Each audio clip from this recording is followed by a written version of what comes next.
zgjidhoi Trumpi, kurse teknikisht e të dy palët nuk janë gati për të shkuar më tej.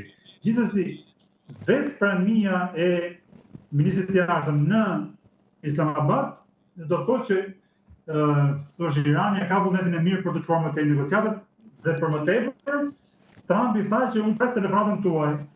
Dhe një analist e quante me ironi që Trumpi është pranë telefonit duke pritur atë tringullimin e telefonit. Faza tjetër është kalimi nga Islamabadi në Oman. Omani është gjithashtu një ndërmjetës potencial për sa i përket ndërtimit të ekuilibrave mes palëve. Dhe pas Omanit, ministri shkoi në Rusi. Tani, pse Rusi? Rusia në rreth parë është e pozicionuar në një farë mënyrë pro-Iranit.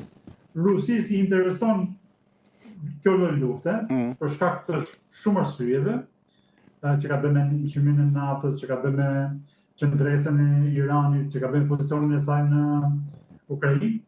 Por që është shumë e rëndësishme, një pjesë shumë e rëndësishme është që Rusia ka dalë garant që mund të zotërojë atë arsenalin bërthamor që zotëron Irani dhe ta ruajë. Në një farë mënyre, Rusia në rreth parë këtu bëhet protagoniste, se del në formatin e një ndërmjetëse me Shtetet Bashkuara të Amerikës dhe Iranin. Në radhë dytë, ky komponent bërthamor që zotëron Iranin është shumë i rëndësishëm dhe mund t'i besohet Rusisë. Dhe kjo çon te pika e tretë që Rusia fillon dhe bëhet gradualisht një aktore e besueshme në marrëdhënien ndërkombëtare për sa i përket paktën kësaj negociate. Ne e dim tani imazhin e Rusisë në gjithë botën, por kryesisht në botën perëndimore, për shkak të gjithë asaj çfarë ka ndodhur në Ukrainë. Kështu që ky takim, sado simbolik në dukje, mund të rezultojë shumë i rëndësishëm në të ardhmen, sepse mos vijimi i negociatave, siç është e parashikuar, për 2 ose 3 ditë mund të çojë edhe në një shpërthim të mundshëm të luftës, pavarësisht se kjo duket me gjasa shumë të pakta për momentin. Pra, do shihen zhvillimet një pas një, dhe pastaj të shihet se si do sillet SBA-ja, si do sillet Irani dhe si do sillen vendet e tjera rajonale.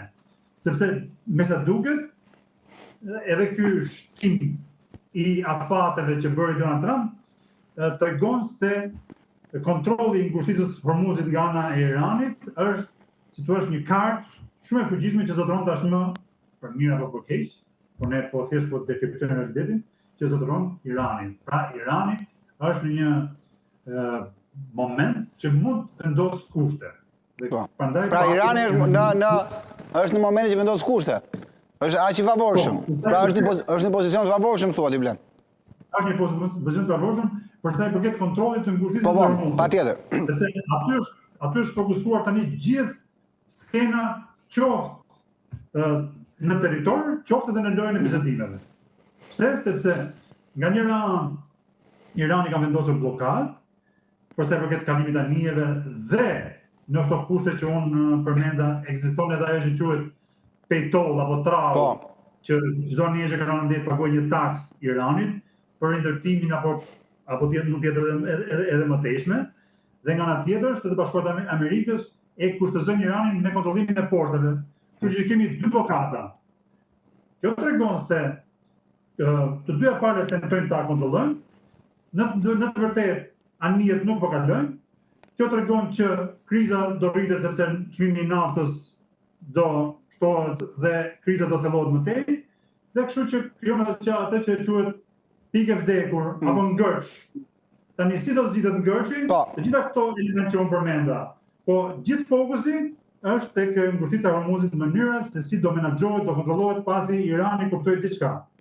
Që sigurisht që nuk mund të përballet me Shtetet Bashkuara të Amerikës. Sigurisht që nuk mund të përballet edhe me Izraelin për sa i përket kapaciteteve, por ka në dorë, ka çelësi magjik në dorë ngushtisën e Hormuzit dhe po e përdor si më së miri sipas mënyrës vet, pra nuk po themi në mënyrë dura apo jo, po përdor më së miri. Kjo është një mënyrë se si presidenti Trump i qatet gjithë situatës. Pra, tonet janë ulur, mënyrë se si sillen palët dhe pastaj Irani, si thua, kushtozon, pra është në një pozicion kushtëzues, thjesht sepse kontrollon këtë ngushticë.